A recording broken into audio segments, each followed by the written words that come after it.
You keep calling it a lack of motivation. But what if it's not that? What if your resistance is actually loyalty? Loyalty to an older self. A version of your nervous system still believes is safe. Even if that version is exhausted, self-sabotaging, or small. Pause. Breathe that in. You're not lazy. You're not broken. You're not behind. You're looping an identity. Every time you wake up and scroll before breathing, every time you reach for the familiar instead of the aligned, every time you say tomorrow again, it's not because you're weak. It's because you're rehearsing who you used to be. In your body, it memorized that script. It calls it home, even if it's quietly hurting you. See, most people think transformation is about force. Push harder. Set goals. Get motivated. But let's soften it into something deeper. Motivation is not the fuel. It's a side effect of identity coherence. Because your nervous system doesn't move toward your dreams. It moves toward what's familiar, even if familiar means stuck. So ask yourself gently, what if your morning routine isn't about productivity, but about remembering who you think you are? What if your rituals are just rehearsals for an identity your body hasn't been updated on? And what if nothing is wrong with you? You're just living in yesterday's signal, on autopilot. But here's the miracle. You can shift the signal, not by effort, but by identity attunement. Not how do I force change, but who am I being on repeat? You say you want the breakthrough, the new timeline, the next level life, but your body isn't so sure because you're trying to download a new frequency onto old nervous system software, and the signal clashes, not because you're unworthy, but because your system can't process that much expansion yet. You see, the quantum field doesn't operate on what you say you want. It reads your regulation. It listens to your energetic consent. So even when your mind screams, I'm ready, your body whispers, but I don't feel safe there. Pause here. Feel that. This is why the moments right after a breakthrough can feel like panic. Why a beautiful opportunity appears and you ghost it. Why love shows up and you start a fight. Why the money lands and you spend it faster than you received it. It's not sabotage. It's self-protection. It's your nervous system saying, too fast, too much, too unknown. Quantum leaps aren't resisted by your mind. They're resisted by your memory of pain. The invisible contracts your body made with survival. So here's the truth no one tells you. Your future doesn't arrive when you want it. It arrives when your field stops resisting it. When the future you're calling in feels like home to your body, not like a threat. And that changes everything. You've been trying to reason with your subconscious, trying to convince it with logic, trying to argue it into change with affirmations, with willpower, with force. But here's the secret. Your subconscious doesn't speak language. It speaks ritual. It learns through rhythm, through repetition, through the way your body moves when no one is watching. Because what you do repeatedly, especially in emotion, becomes what you believe energetically. This isn't mysticism. It's mechanics. Neuroscience calls it Hebbian learning. Neurons that fire together, wire together. Every time you feel an emotion and pair it with an action, you create a deeper groove in your identity, a safety loop. So if every morning you wake up anxious, reach for your phone, drink coffee in a rush, your body says, ah yes, this must be who we are. Not because it's true, but because it's familiar. And the subconscious worships the familiar. So stop trying to think your way into expansion.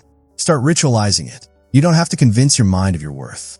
You have to show your body through repetition. That safety now looks like calm. That power now looks like peace. That alignment now feels like stillness. Because the subconscious doesn't change through force. It changes through the environment you embody daily. So ask yourself, what am I rehearsing without realizing it? You've been told to ritualize your life, but for the wrong reasons. Not to be more productive. Not to biohack your way into achievement. Not to check a box and feel accomplished. Ritual is not a task. It's a frequency sculptor. A sacred repetition that whispers to your nervous system. We're safe to evolve now. Because the ritual isn't the goal. It's the bridge.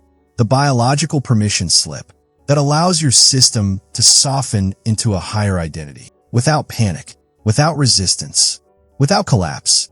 Real change doesn't begin with outcomes.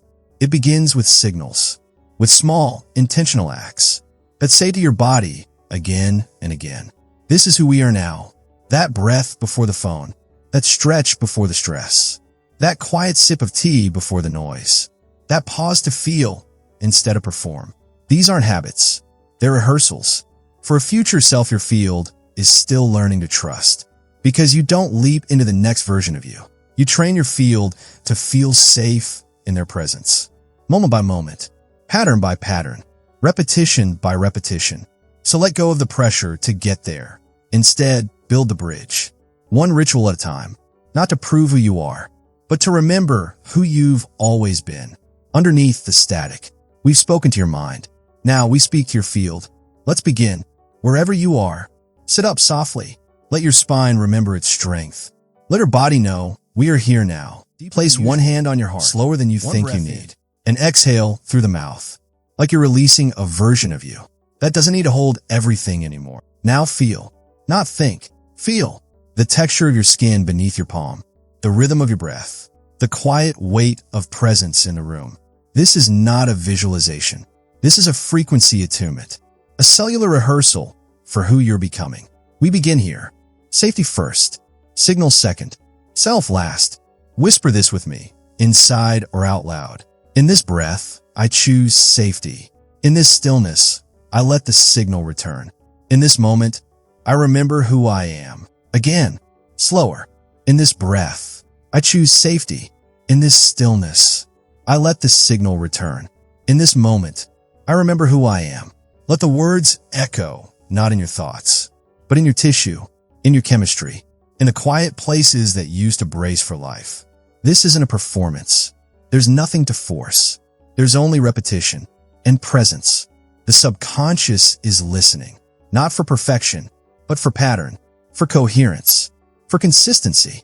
You are not programming a future. You are becoming a frequency that your future already knows how to find. Let that land. Let that lead. There's a kind of language your field listens to. Not long-winded affirmations, not hollow mantras repeated through clenched teeth, but signal phrases, short, charged, subconscious ready. These are not wishes. They are energetic commands, not to the universe, but to your own field. Because language, when paired with emotion, becomes instruction to your cells, to your chemistry, to your frequency. Say it with belief, even if your mind hesitates. Say it with breath. Say in stillness. Say it like you're reminding, not requesting. I am already it. This is known. My nervous system remembers this frequency. Simple, but not small. These phrases bypass the overthinking mind and land directly in the body's memory. Because your subconscious doesn't need paragraphs. It needs familiarity, emotion, repetition. So choose one, or write your own, and begin embedding it into your morning stillness, your evening quiet, your mirror moments. Say when your thoughts rush.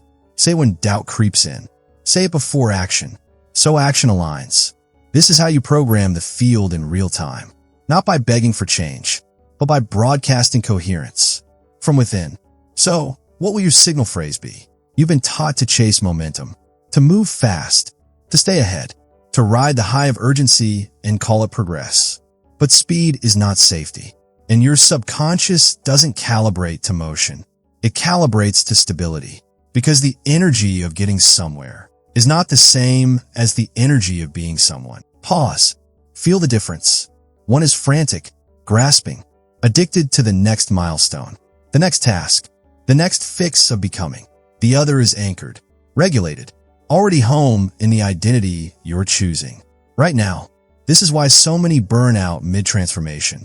Because they build momentum without building safety. They try to scale an identity. Their body hasn't learned to stabilize. So hear this. Before you accelerate, regulate. Before you build, breathe. Before you chase, code stillness into your field. Let your nervous system trust the new signal before you demand to perform at a higher level. This ritual isn't about powering forward. It's about rooting down. So the version of you you're becoming isn't just imagined, it's embodied. Not momentum, but memory. Not pressure, but presence. Because stability is the frequency your future can finally land in. There's a moment in every transformation that feels like failure, but it's not. It's friction, the pushback phase, right when the ritual starts to root, right when your field begins to shift, right when the old self starts to loosen its grip. Your subconscious flares, not because you're wrong, but because you're reprogramming familiarity. And unfamiliarity to the survival brain feels like danger. So it will whisper, this isn't working. This feels fake. Why bother? You want to skip a day, or rush through the words, or swap to a new method just to feel something again. Pause here and know this, that resistance, it's not a sign to stop. It's a signal to stay. Because right before coherence locks in, the field will test it. It needs to know, can we trust this frequency even when it's hard? Will you still show up even without results? Most people abandon the ritual right before it becomes them, but not you. Breathe through the pushback, soften into the discomfort, anchor into the phrase. Even when your mind pulls away, stay the course. The rejection is the recalibration. This isn't a setback. It's the body recalibrating to receive. The identity you've been signaling all. Let it root. You've been taught to chase confidence, to act certain, to speak louder, to perform belief until it sticks. But true confidence isn't volume. It's coherence. When your body, your mind, and your field all say the same thing, without contradiction, without apology, that's when the world responds. Because the quantum field doesn't hear your words. It hears your alignment. It listens for signal integrity. You can say, I am enough 1,000 times. But if your nervous system still flinches, if your thoughts still spiral, if your rituals still echo scarcity, the signal breaks. Confidence isn't something you build. It's something you stabilize. Through coherence, through signal repetition, through emotional agreement between every layer of you. This is the hidden science of self-trust. Not just belief, but resonance. When what you think matches what you feel, and what you feel matches what you embody, reality bends. Not because you forced it, but because you became congruent with what you asked for. This is why the ritual matters. Not as a wish, but as a frequency code, a daily recalibration into coherence. You're not trying to manifest. You're becoming a stable signal that your manifestations recognize as true. And that's real power. Not louder, not faster, just clearer. Ritual without emotion is just repetition, and repetition without feeling doesn't rewire, it reinforces numbness. So here's the deeper layer. It's not what you do, it's what you feel while doing it. The subconscious doesn't record your actions like a checklist. It records the emotional signal attached to them. Every gesture, every phrase, every breath carries an energetic tone, and that tone is what tells the field who you are. So when you do your ritual, don't just say the words. Feel them. Not perfectly, not dramatically, but honestly. Choose one core emotion to loop into your practice. Ease, knowing, receptivity, expansion. Let that emotion infuse your phrase. Let it ride the breath. Let it echo in your posture. Because what you feel on repeat becomes what the field believes is you. You're not trying to trick your mind. You're training your frequency. Not to fake it, but to familiarize it until it becomes home. Loop the emotion, not just the action, because action without alignment is noise. But emotion in coherence is a broadcast the universe can't ignore. And then something shifts, not with fireworks, not with a dramatic sign from the sky, but with subtle, sacred echoes. A text from someone you were just thinking about, a solution arriving the moment you stop forcing it. An opportunity you didn't chase that shows up like it had been tracking you all along.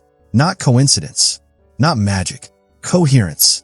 Because the field doesn't reward desperation. It mirrors resonance. When your internal signal stabilizes, your external world realigns. Not because the universe suddenly heard you, but because you finally became hearable. Your frequency turned clear. Your energy stopped contradicting itself. And now, life responds. People treat you differently, not because they changed, but because your field did. Ideas arrive with more precision, not because they're new, but because you're available for them now. The ritual didn't work. You did. You became the signal. And your life, is simply catching up.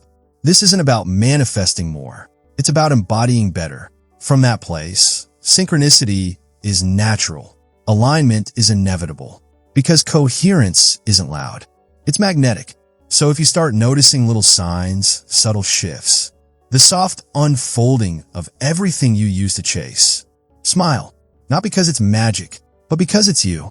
You missed a day, maybe two, maybe a week, and the old voice starts whispering, you broke it. You ruined the progress. You're back at zero. Pause. That voice is not truth. It's trauma dressed as discipline. Because here's what's real. You're not starting over. You're a zooming signal. Frequency is cumulative, not punitive. This isn't a streak to protect. It's a station to return to. Like a radio slightly out of tune. The song didn't disappear. It just got fuzzy. All that's needed is a gentle realignment. Not punishment. Not guilt. Just breath. Just presence. Just one phrase softly spoken to bring the body back home. Because the subconscious isn't tracking your perfection. It's tracking your consistency of return. What matters is not how perfectly you show up. It's how willingly you return after the wobble. So when you miss a day, re-enter gently, not with pressure, but with presence. Whisper your signal phrase again, not to earn your way back, but to remind yourself you never truly left. You were always just a breath away. This is how the field builds trust.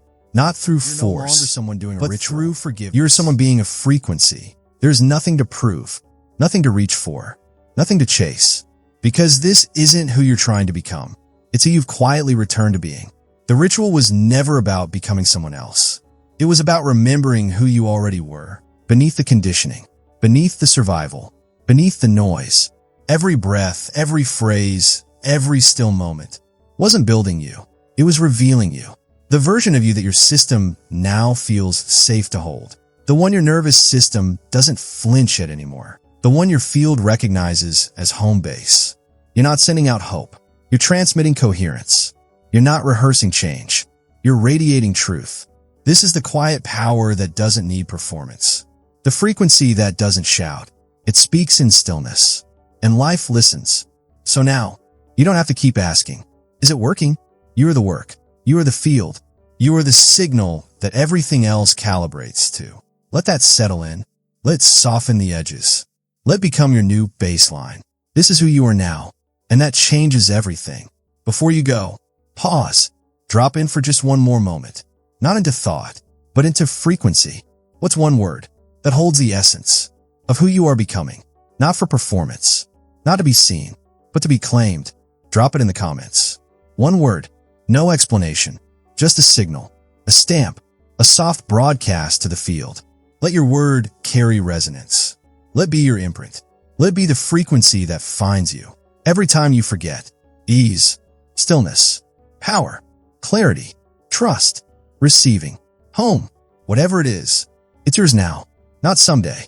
Now, drop it gently, as a self-witness, as a declaration, as coherence shared in community. Because when you name it, you invite your field to remember. And when we remember together, the ritual deepens. So feel it, repeat it, become it. Again, feel it, repeat it, become it.